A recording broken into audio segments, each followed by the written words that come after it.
Hello বন্ধুরা, সবাই কেমন আছেন? আশা করি আল্লাহর রহমতে সবাই ভালো আছেন। এখানে এই ফটো দেখুন, এই ফটোর মধ্যে লেখা আছে নোয়াখালী বিভাগ সাই, এবং আপনি চাইলে আপনার নির্দিষ্ট পছন্দের ছবি দিয়ে আপনি যে কোনো আনলিমিটেড ছবি বানাতে পারবেন। সেই ফটোতে হয়তো আপনি লিখতে পারবেন নোয়াখালী বিভাগ সাই, হযরত মুহাম্মদ সাল্লাল্লাহু আলাইহি সাল্লাম, কুমিল্লা বিভাগ সাই। এইভাবে চাইলে আপনি আনলিমিটেড ফটো জেনারেট করতে পারবেন। তো আপনারা এই ফটোগুলো কীভাবে জেনারেট করবেন, এখন আমি আপনাদেরকে সেই প্রসেসটা দেখাতে চলেছি।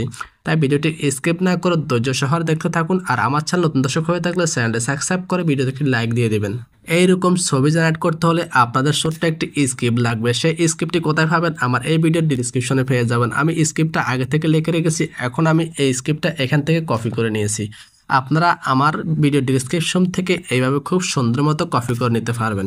কপি করে নেওয়ার পরে আমরা সর্বপ্রথম জেমিনি অ্যাপসটি ওপেন করে নেব। যাদের ফোনে জেমিনি অ্যাপস নাই তারা প্লে স্টোর থেকে অবশ্যই ডাউনলোড করে নেবেন। জেমিনি অ্যাপসটি ওপেন করার পরে এখানে একটি অপশন দেখতে পাবেন, ক্রিয়েট ইমেজ। এখানে ক্লিক করে দেবেন। ক্রিয়েট ইমেজে ক্লিক করে দেওয়ার পরে আপনি যে ফর্মটি কপি করবেন সেটাকে এখানে পেস্ট করে দেবেন। পেস্ট করে দেওয়ার পরে এখানে একটি যোগচিহ্ন দেখতে পাচ্ছেন, এই যোগচিহ্নতে ক্লিক করে আপনার গ্যালারি থেকে কাঙ্ক্ষিত ছবিটি সিলেক্ট করে নেবেন। আমি এখান থেকে একটা ছবি সিলেক্ট করে নিয়েছি। সিলেক্ট করার পরে এখানে ডোন অপশনে ক্লিক করে দিচ্ছি। ডোন অপশনে ক্লিক করে দেওয়ার সঙ্গে সঙ্গে এখানে একটি অ্যারো চিহ্ন দেখতে পাচ্ছেন। এখন আমাদের কাজ হচ্ছে এই অ্যারো চিহ্ন অপশনে ক্লিক করে দেওয়া। আমি অ্যারো চিহ্ন অপশনে ক্লিক করে দিচ্ছি। ক্লিক করার সঙ্গে সঙ্গে কয়েক সেকেন্ডের মধ্যে আমার ছবিটি জেনারেট হয়ে যাবে। তো জেনারেট হতে হতে যারা এখন পর্যন্ত আমার চ্যানেলে সাবস্ক্রাইব করে তারা সাবস্ক্রাইব করে ভিডিওতে লাইক দিয়ে আপনার মতামত কমেন্ট বক্সে অবশ্যই জানিয়ে দেবেন। দেখুন, লিখে দেওয়ার সঙ্গে সঙ্গে কয়েক সেকেন্ডের মধ্যে আমাদের ছবিটা জেনারেট হয়ে গেছে। এই যে দেখতে পাচ্ছেন কত সুন্দর একটি ছবি আমাদেরকে জেনারেট করে দিয়েছে। পিছনে লেখা আছে নোয়াখালী বিভাগ সাই। এখন আমরা এই ছবিটা কীভাবে ডাউনলোড করবো? ডাউনলোড করার জন্য এখানে একটি ডাউনলোড অপশন দেখতে পাচ্ছেন। এই ডাউনলোড অ্যারো চিহ্নতে ক্লিক করলে আপনার ছবিটি আপনার গ্যালারিতে ডাউনলোড হয়ে যাবে।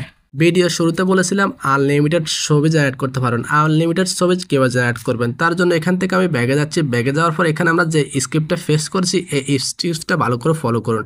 এখানে লেখা আছে নোয়াখালী বিভাগ সাই। আপনি চাইলে এখানে লিখে দিতে পারবেন আই লাভ মোহাম্মদ কুমিল্লা বিভাগ সাই। মানে আপনার পছন্দের যে লেখাটা হোক আপনি এখানে সেই লেখাটা বসে দিতে পারবেন। এই লেখাটা আপনি যখন পরিবর্তন করবেন, মানে আপনার যে ব্যানারের মধ্যে আপনি যে লেখাটা রাখতে চান সেই লেখাটা আপনি এখানে এই স্ক্রিপ্টের মধ্যে লিখে দেবেন। নোয়াখালী বিভাগ সাই এই লেখাটাকে কেটে আপনি আপনার পছন্দের লেখাটা লিখে দেবেন। সেই লেখাটা ব্যানারের উপরে থাকবে।